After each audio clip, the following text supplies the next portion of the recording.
Let's hope this sound will stop more lives being lost. In the 100-plus years since Ferny Creek was settled, fire has been an occasional unwelcome visitor to this neighbourhood. There have been several significant fires during that time, with arson the cause of all our major fires. Around lunchtime on Tuesday, the 21st of January 1997, the temperature in Ferny Creek was in the high 30s. The Forest Fire Danger Index was in the high 50s. It was the second successive day of total fire ban, and the north wind was gusting at 100 kilometres per hour. Being the tail end of the school holidays, the Australian Tennis Open was in full swing, and most residents were going about their daily lives trying to keep cool on a hot summer's day. At the same time, an arsonist was doing his worst. The fires he lit in the basin reached Ferny Creek properties within an estimated 8 minutes, leaving even the most prepared residents with no time to implement fire safety plans. The results were devastating. 3 Ferny Creek people died sheltering in a house in Seabreeze Avenue. In our area, 28 families lost their homes, their belongings, pets, precious memories. So much was gone. Several families decided to move away, but many stayed on and rebuilt their homes. In the ensuing months and years, as fire awareness levels were raised and lessons learned, a group of residents realised that our beautiful area carried its own particular risk and needed a special alert. Because of the topography and the north-facing slope, the fire had advanced very quickly. The normal warning signs of an approaching fire, the sighting of the fire or smell of smoke, did not occur. For most residents, there was no time to prepare to defend their homes, just react in panic or worse, escape any way possible. We all know that this is the worst scenario in bushfire survival. The coroner's report stated that the lack of warning had contributed to the deaths of our neighbours. Many residents joined Community Fire Guard and established phone trees to pass on information and warnings if required. Yet experience showed that making phone calls would be ineffective and a low priority when enacting bushfire survival plans. Residents living alone in the Alpine, Merimbula and Highview Roads area requested that a siren connected to the Sassafras Ferny Creek CFA Brigade be installed in their area. This was rejected due to the CFA having no mandate to provide public warnings. This was the responsibility of the police. Other residents investigated the merits of an independent pager system to disseminate information, but soon found it to be too expensive. However, every bit of research and information reinforced their opinion that a warning for Ferny Creek was a crucial part of their newly formulated personal bushfire safety plans. So residents persisted with the request to have a bushfire warning system installed in this area. Anna-Marie Shue and John Irving, supported by local residents, lobbied for a siren. After several rejections from various government agencies and departments, Robin Hale, a councillor from the Shire of Yarra Ranges, provided some much-needed support and, with the Department of Justice, took a leadership role by bringing together all relevant agencies and people to form a working group. In 2001, after official quality-controlled questionnaires had been personally delivered and collected from every household in the area by the Shire Emergency Department Manager Norm Free, the working group established the trial of a 3-siren system and that community education and monitoring would be an important part.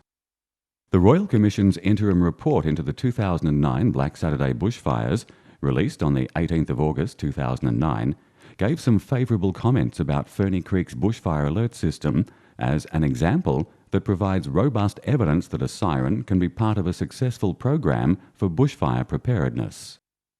The difference between our siren system and any old siren is the fact that the system has been refined and streamlined so that the information it disseminates is relevant and timely.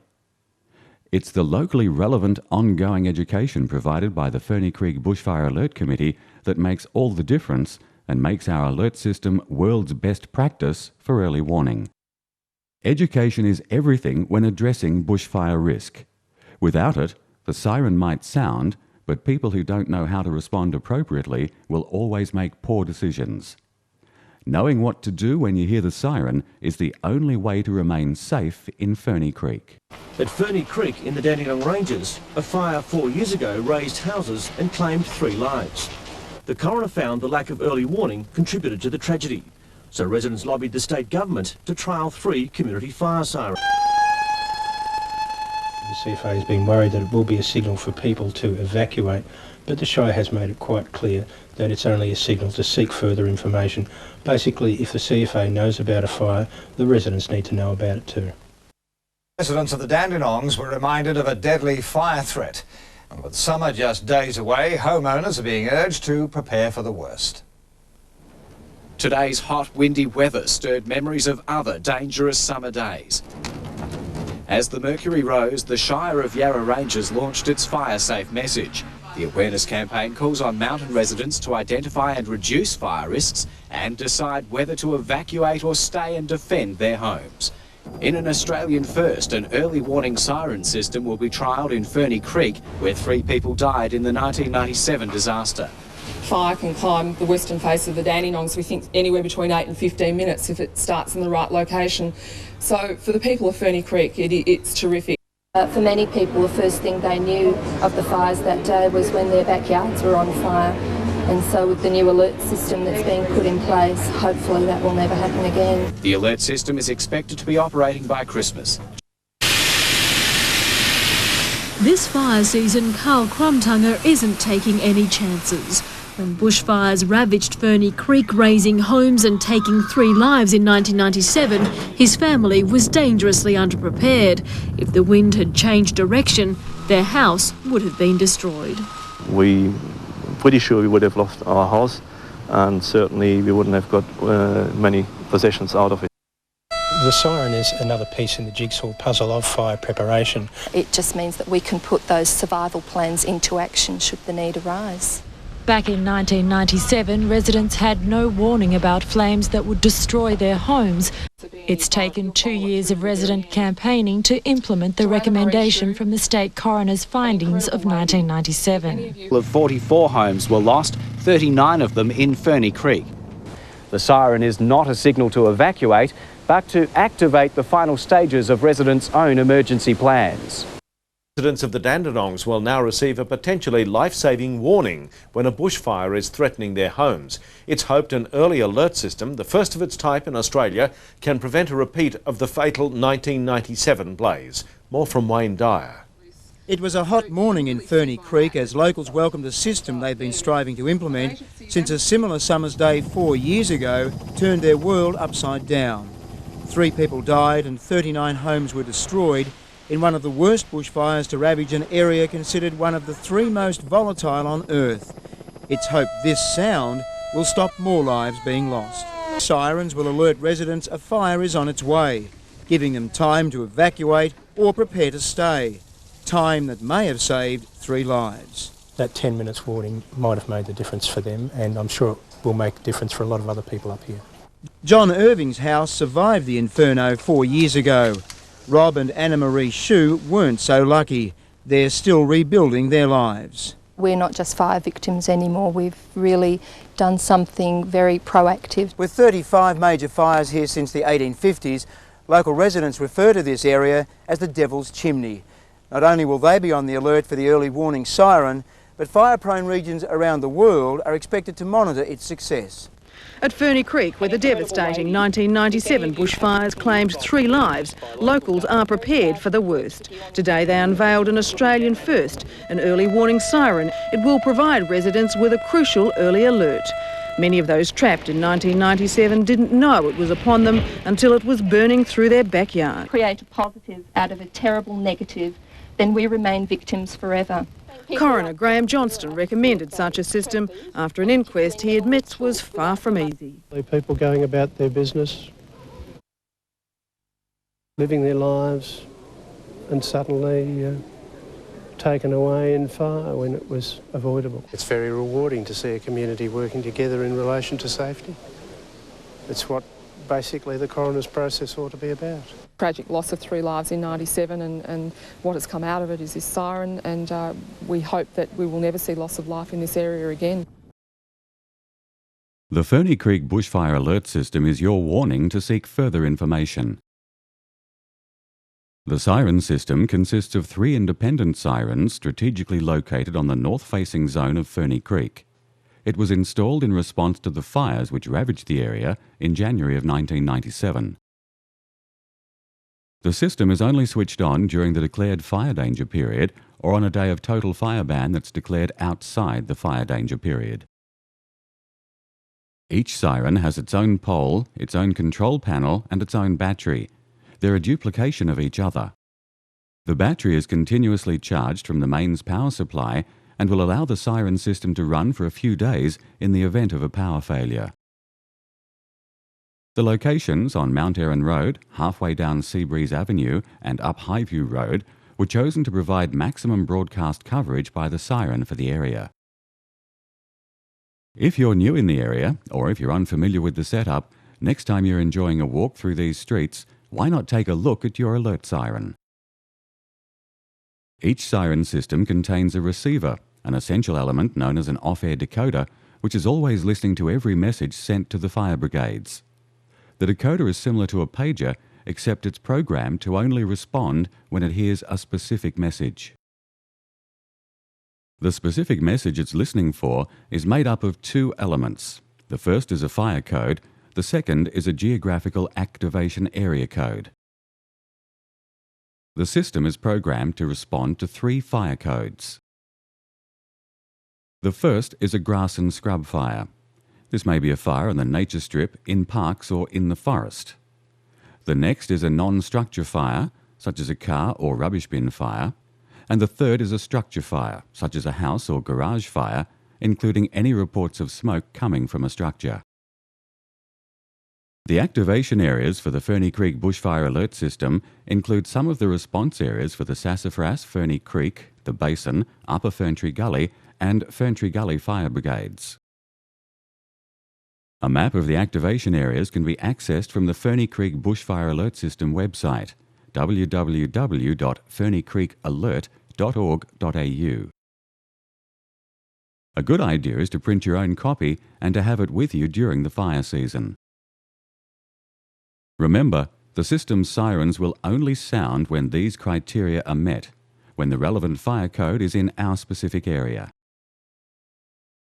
If the off-air decoder recognises both the code for a fire and our activation area, then it will trigger the siren to sound for 15 seconds on, then 5 seconds off, which is repeated for a total of 2 minutes. When you hear the Ferny Creek Bushfire Alert System sound, it's your alert to seek further information. It does not ever signal you to evacuate. It indicates that a local fire brigade has been alerted to attend a call. It does not indicate with any certainty that there's a fire in your area. It's important to always remember that sirens are one part of the information jigsaw. Each piece gives you a bigger piece of the overall picture. Remember, the Ferny Creek Bushfire Alert System is switched on during the declared fire danger period and also on any day of total fire ban which may occur outside the declared fire danger period. The system is also routinely tested throughout the fire danger period. Physical checks are conducted by the technical committee and the siren is triggered to sound regularly on the first Sunday of the month at 10 a.m. throughout the period. During the test, the siren will sound for 15 seconds on, then 5 seconds off for a total of 1 minute only. It's very important to note that the siren will not be tested if that first Sunday happens to also be a total fire ban day. Residents should also be aware that in addition to the 3 Ferny Creek Bushfire Alert sirens, there are also several local CFA brigade sirens. Some households may also hear these sirens depending on the weather conditions of the day. If you hear a siren sound during the fire danger period or on a total fire ban day for 15 seconds on and then 5 seconds off and repeated for a total of 2 minutes, it's the Ferny Creek Bushfire Alert System siren telling you a local brigade has been alerted to attend a fire call. It's up to you now to put your fire plans into action and respond appropriately. Remember, it's only operational during the fire danger period. 1 minute on the first Sunday of the month is a test. 2 minutes on any day is your signal to seek further information because the system has detected a fire code for our activation area. It's not a signal for you to evacuate. Not ever. Learning how to respond appropriately when the sirens sound is something that all households should have planned for long before the fire season. The Ferny Creek Bushfire Alert Information Jigsaw is a unique document that was created to show residents that there are many ways to get information during a bushfire emergency. The pieces of the information jigsaw represent the reliable information sources. Those are the ones that you can readily access and are most likely to be timely and authoritative. The principle is simple. Put the pieces of the jigsaw together and you'll get the bigger picture of exactly why the siren is going off. During a bushfire emergency, no one piece of information is 100% reliable. That's why it's important to have several options that you're familiar with. When the alert system sirens go off, that's your signal to find out what's going on so you can respond in a calm and appropriate manner. The most important thing to remember is that the sirens are definitely not a signal to evacuate, not ever. Learning about bushfire safety planning in Ferny Creek is an absolute must, and joining your local community fireguard group is a great way to do that. What you learn will actually become one of your information jigsaw pieces. A bushfire safety plan should be written out and should cover the needs and abilities of every member of your family, including your pets. This forms another part of your information jigsaw. Many residents in Ferny Creek use scanners, and their first response to hearing the siren is to go and turn on the scanner and listen to exactly which brigade is being called out and why. This is another piece of the information jigsaw. Television, ABC local radio station 774, phone trees, the CFA, and the Bureau of Meteorology websites are other pieces of the information jigsaw. Then there are the warnings you've already received in the days leading up to a bushfire. These might be something as comprehensive as an SMS warning on everyone's mobiles from the Emergency Services Commissioner, or simply the declaration of a total fire ban day or severe fire weather warning. Take these warnings seriously. They are also crucial pieces of the jigsaw. Other pieces of the information jigsaw include the wealth of local relevant information presented in the On the Alert newsletter and the annual residents meeting, both of which are provided to this community by the Ferny Creek Bushfire Alert Committee, and they put bushfire safety information into a local context. By using these information sources properly, you'll soon understand that the only appropriate response to the Ferny Creek bushfire alert sirens is to seek further information. What you find out will give you the information you need to respond in whatever way you decide is best based on what you've learnt and what you've planned.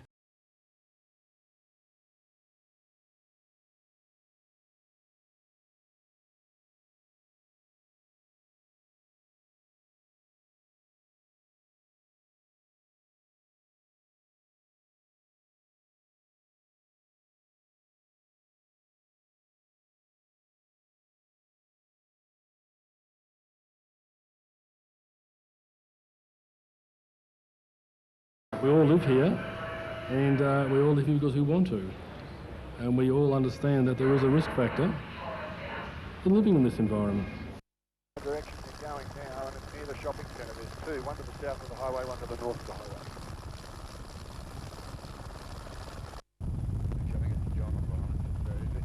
Spotter 135, red 2. Station calling fire, spotter 13, go ahead. Yeah, what's this fire doing up there, Rod? Where's it moved towards? It's moving up towards, there's a community on top of the hill, and it's moving up fairly fast. Roger, have you got a Melway rest from this? Yeah, just stand by.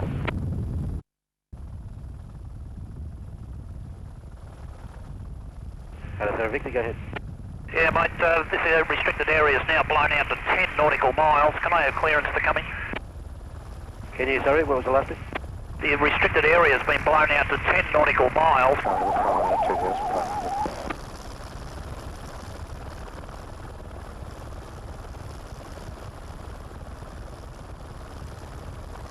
Got any nice clean water around, sighted? Any stuff that's a bit deeper? I've got a dam ahead, but it looks pretty reedy. Yeah, nothing in the immediate vicinity. Only the small one You got two there, one small one in front of you, one further along. Two of them. Just the millway back. Just the millway back.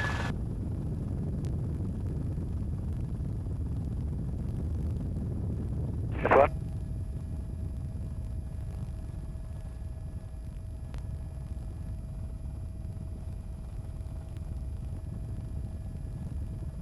That's not it. Chopper coming down.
Front line, picking up water from dams and attacking every new outbreak.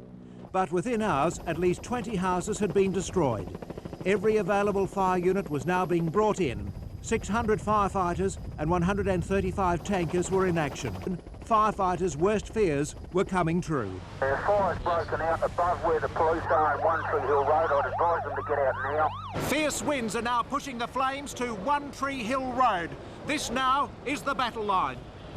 And the battle was not going to be easily won. Houses deep in bushland simply exploded into flames.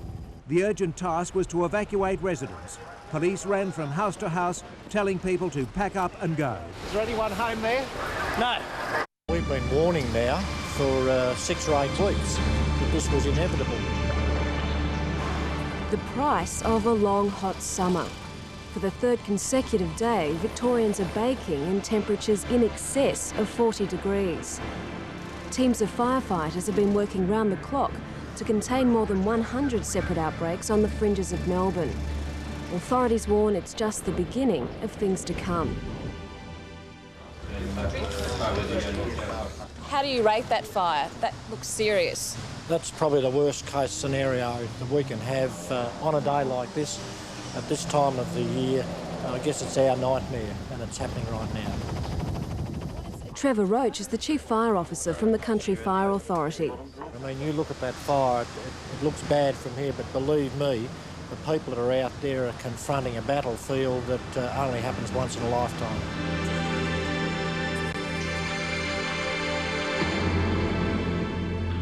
It's 14 years since Victoria was ravaged by the fires of Ash Wednesday, which killed 76 people. 12 were CFA volunteers.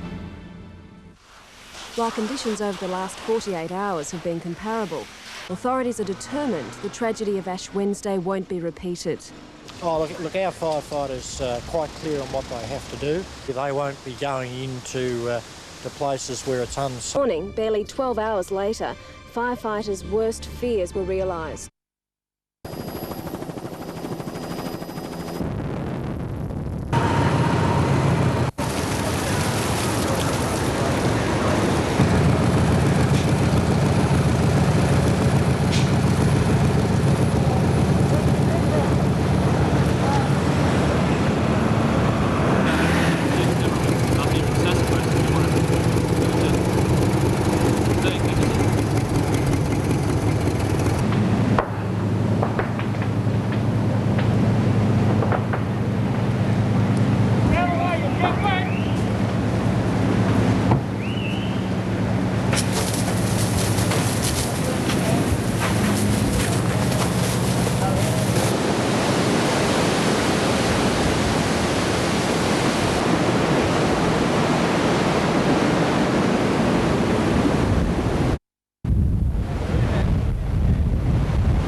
Over there.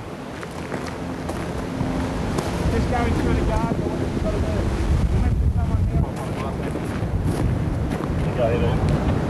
Can we get a 2.2 down Seabreeze Avenue, mate? We've got a bloke down here with a hose. Property. Drop down to the last part of that. Yeah, right, you're either pulling the forward on or stand by. Come with us. Bluggy. Just stay there, we're just going to drag a bit of hose.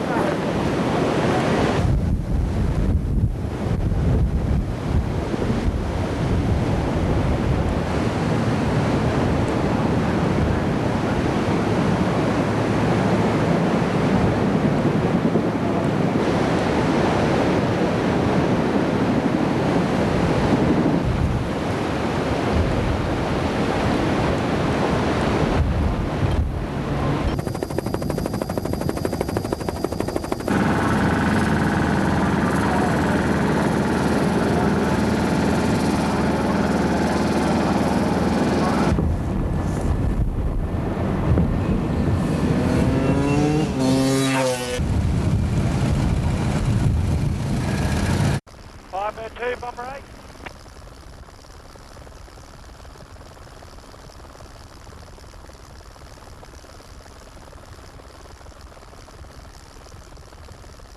Did you not drop it much? It's the Knox City. Knox City. Okay. Whereabouts was that water? Just south of the Fantry Gully Shopping Centre, is that?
My captain is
You'd be feeling pretty lucky. Yeah, very blessed, very lucky. The only house that's left around, I can only put it down to the fire prevention measures that I've taken over the years with sprinklers and roll down awnings and special guttering, and because we realise that, you know, it's a possibility in the area, but you never think it's going to happen to you. You know? How do you feel on a day like today when you're all right, your neighbours have lost their homes? In shock, really. I was able to save next door's dog, which I'm sure they'll be happy about, but not their two cats. When my neighbour from up the road and I came back to the property, our house was on fire in about 3 or 4 places, and he helped me put out, as you can see, the balcony had caught fire, and the other end had caught fire as well. If I hadn't have come back as soon as I did, we would have lost it. You stayed on to fight this? No, we evacuated when we saw there was a large amount of smoke heading for us, and decided to evacuate because of the road out of here. We've got to make an early decision, and we did. I'll put all my safety measures into practice with the house, the shutters and the sprinklers and everything, and they apparently saved the house. And it combined with us coming back to put out any little fires.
Working in quite a few streets in the Upway area and in the Ferny Creek area to make safe all properties.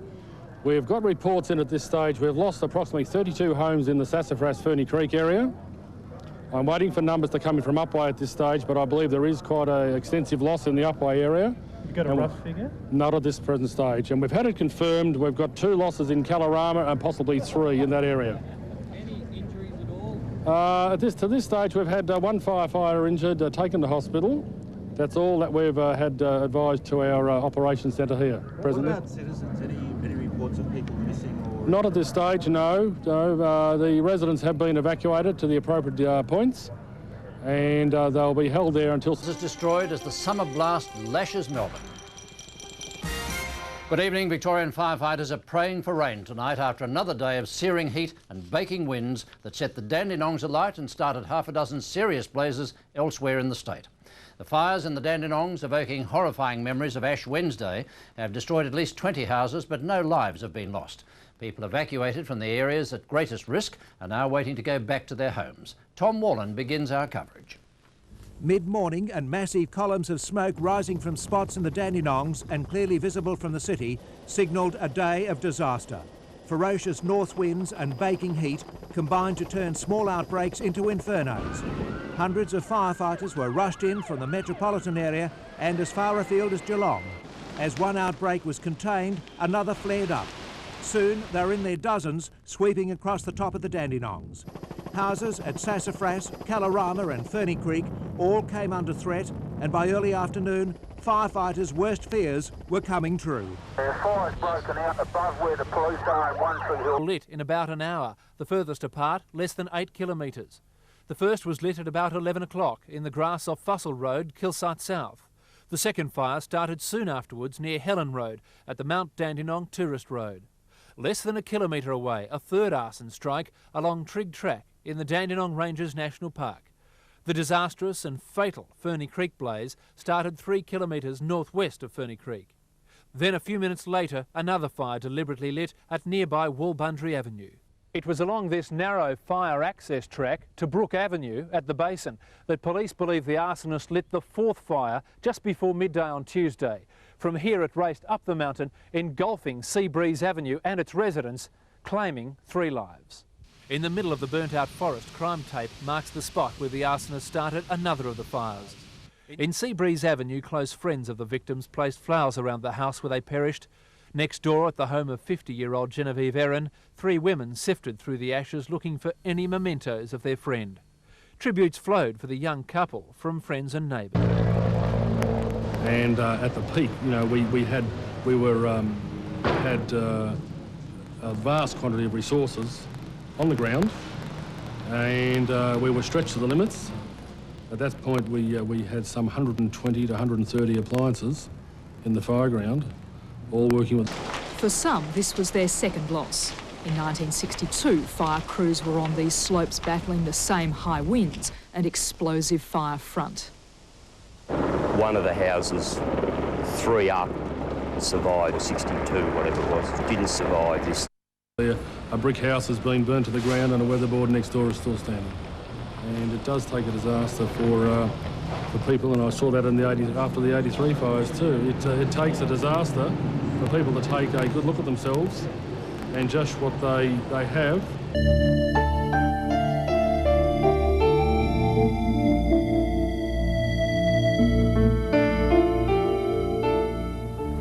Where do you start cleaning this up? I've asked myself that 100 times. Where do you start? Do you pick it up and put it somewhere else, or do you just do what I do, walk away. Come back later.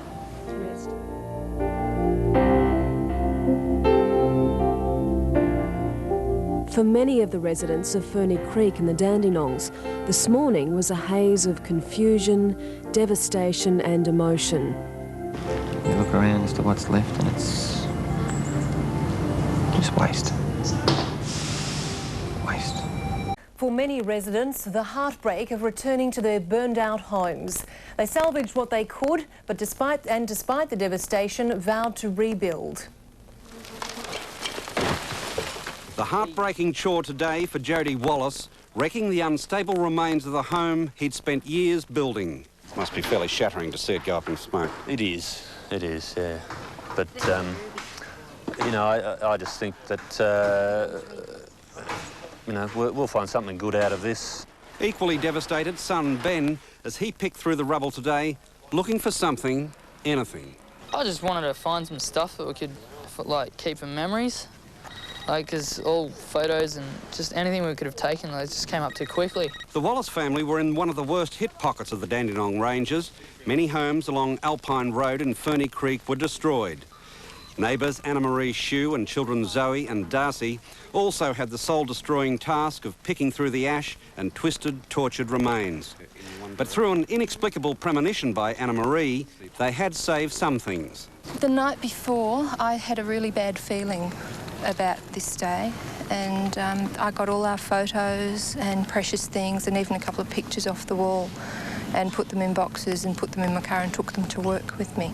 The only other thing the fire had spared for the Shue family was a cherry tree, a gift from Mrs. Shue's parents. Today, Rob Shue drew water from a pond to save it. Think you can save it, Rob? Oh, I don't know. It's worth a try. It's gone through so much. Despite your loss here, do you still think you're among the lucky ones? Oh, definitely. We're alive and we got our photos and things. I mean, what do people grab in a fire? They grab the things that mean the most to them, and that's your family and your pets and your photos and things, and we've got all of them. In the midst of all of this destruction, there's just a few stories of the lucky people. And the owner of this house is certainly one of those. How have you managed to save your house here? A lot of luck and a lot of preparedness. I've installed sprinklers under the eaves and on the roof, rolled down metal shutters on exposed windows and doors on the far side of the building. Fire authorities said today John Irving had made a textbook preparation for the worst-case scenario. He got out as the main fire front came through yesterday, then returned just in time to put out a small fire burning on his patio. Just next door, it was a very different story. The house razed to the ground. Providers of utility services were out in the blackened bush today, starting the enormous job of getting power and phone links re-established. So we're going to run about 8 bays of Elvo to give them some supply. We've got generators up here at the moment. In a touch of irony, the postie still called to make deliveries to homes that no longer existed. And in a further irony, driving through the Dandenongs today was akin to a wintry experience, with rain and fog closing in. And firemen and women got a drenching as the skies opened up as they filled up tankers to black out burning hotspots. Dennis Napthine toured the fire-ravaged areas today and promised relief to the hundreds of Victorian homeowners who've either lost their property or suffered damage. His offer was backed up by Prime Minister John Howard, who at the same time paid tribute to the firefighters. On behalf of the public, thank those magnificent volunteer and other firefighters who always perform so splendidly and in great danger. Norm Beeman, 10 News. Well, Norm now joins us live from Ferny Creek. Obviously, Norm, the change in the weather must have been a relief for everyone concerned. Tell me, is it still raining there? Well, if you ever doubted that this is a land of contrast, just take a look at this. In this bush yesterday, we were reporting on an inferno burning in 40-degree temperatures. Now the temperature's down to about 16, 17 degrees. It's pouring rain, and it has been for hours. What concerns do the fire authorities have now about further outbreaks during the rest of the summer? Well, the CFA today highlight the fact that we're only about a third of the way through the fire season. They say after the effect of this rain dissipates, that we'll be back to what they describe as a very serious fire season, the worst we've faced since Ash Wednesday. From the report we saw a little earlier of yours, the attitude of people affected by the fires appears nothing short of inspirational. Is that fairly widespread up there now? Mel, it is inspiring. They are a resilient lot. Despite losing their houses, their clothes, their memorabilia, they say that they will fight on, that they will rebuild. And when you ask them why, they say, well, we just love living here. So that's the feeling. And back to you in the studio. There's a human toll as well. 3 dead in the basement of their home, huddled together trying to escape the ferocious wall of flames that eventually claimed them. It was here the worst of the inferno hit hardest. A fireball racing up the hill, and within minutes, 32 houses in 3 streets of Ferny Creek burnt to embers. Piles of rubble, sheets of tin already rusting, and brick chimneys standing sentinel over the devastation. But I've got a wife and a son and a wife having another baby, and it's more to me than this. I can always rebuild a house, you know. Workers are still desperately trying to restore essential services to the area, and still on standby the hundreds of volunteers who in many different ways became heroes for those whose houses, possessions and lives were saved. We plan our resources so that we don't wear them out. That's the main thing. There'll be, as I say, many hours, many days of committed towards securing the fire area. Most homes continued to smoulder until finally, 24 hours after the first fires began, nature delivered the knockout blow. Heavy rain forecast for last night arrived much to the relief of exhausted firefighters. Fog replaced smoke, creating an eerie setting for the destruction. The rain turning the ground baked by the searing flames into rivulets of water and mud. But it could have been even worse. 2 large Canadair water bombers were used to break the back of the fire at a time when 300 units on the ground appeared to have again lost control, as the cool change initially brought with it fierce winds. There were several scares during the night, but firefighters managed to keep check on hotspots. It allowed some people to return to their burnt homes briefly to save what they... Fire victims say their situation is made worse by ghouls touring the Dandenongs for a glimpse of tragedy. But as they plead with sightseers to stay away, some generous strangers performing tiny miracles are helping victims to keep going. As victims struggle to comprehend their loss and the massive mopping up operation continues, a warning to sightseers to stay away. Residents say they've enough on their hands trying to rebuild their lives. They are vultures and voyeurs, and they are feeding on our community's misery. Yeah, I know. I mean, it's at the point where we don't want to go out of our home to be mistaken for one of them. They've received a sympathetic ear from Premier Jeff Kennett. We ought to all just keep out and just let people readjust. A steady stream of traffic, although providing some youngsters a chance to collect money to help victims, is creating problems. With crowds expected to swell this weekend, roadblocks are now in place to keep the curious out of fire-ravaged areas. But out of the ashes at the Upwey Community Centre, small miracles of kindness and heartfelt generosity, a mountain of gifts supplied by thousands of Victorians. I guess our major concern is for cash, because then people have the discretion to spend the money in exactly the way they need it. Already they've donated food, clothes, toys and money to those who've lost everything, like Gordon and Violet Wynne, who've been through it all before, generosity helping them smile. Oh, they're wonderful. You can't speak high enough for them. They're really wonderful. Cabbies arrived with carloads, little children carried their toys, mothers unearthed family treasures. If it was me, I could use everything I can get, so everyone's just opened up their hearts and given, and that's what the community is all about up here. It's not a nice feeling to think it might happen again, but it's a worse feeling to think it was deliberately lit.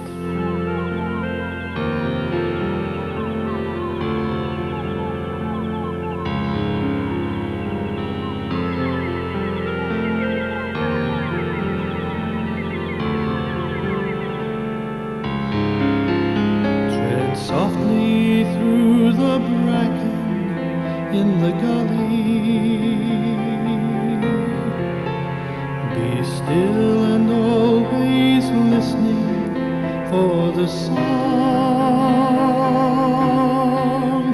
where crystal stream sends pebbles in a hurry. This land is where the light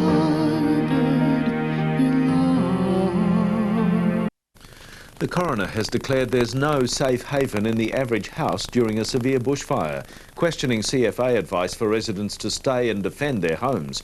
In delivering his verdict on the 1997 Dandenong infernos that killed 3 people, he found they were deliberately lit by an unknown person. Jane Hodgkinson reports.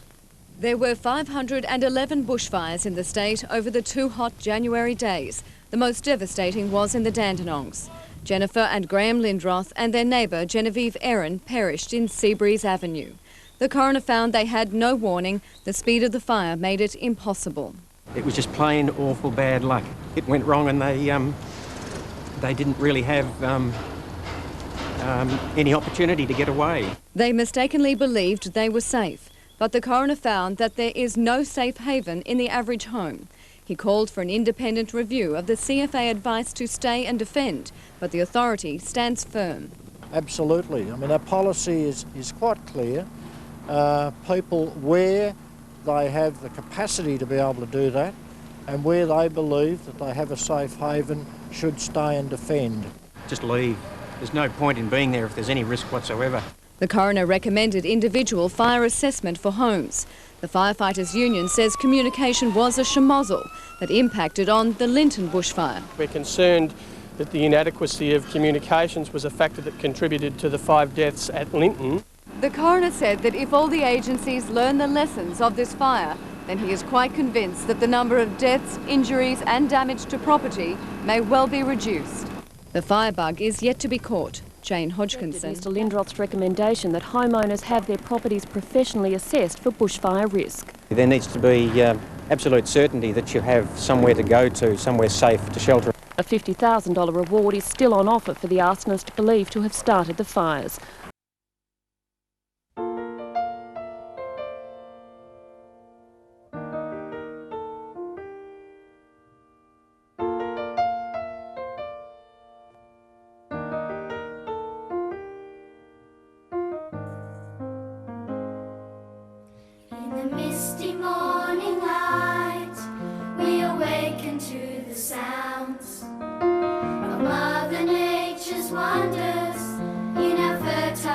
Surrounds. We marvel at her beauty, the fauna, ferns and leaves, the kookaburra's laughter as it echoes through the trees.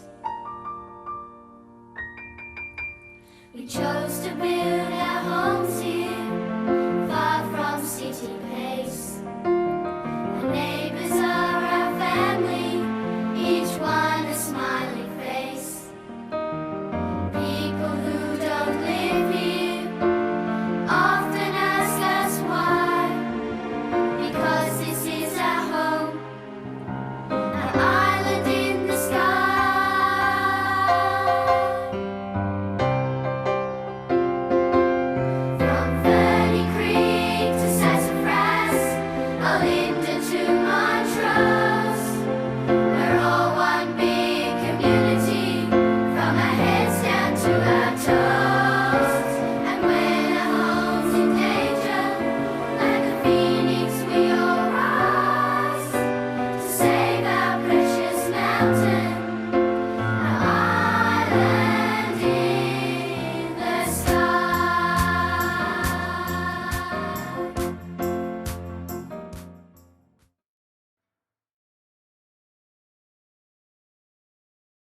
And Ferny Creek Primary School's choir will be introduced by Abby Gunn. Please welcome Abby Gunn.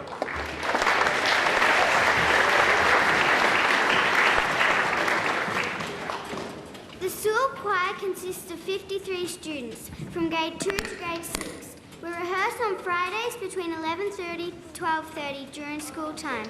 We perform at each year at the school's Legacy Anzac ceremony, Carols on the Mountain in Ferny Creek, and at school concerts. Tonight we are singing Island in the Sky, a song that was written for us after the 1997 fires as part of the Bushfire Recovery Project.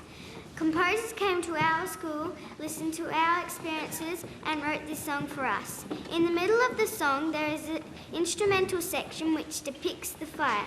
We hope you enjoy it as much as we love singing it. Our composition is called Healing Water, and the last part of it will be conducted by Hugo Schultz.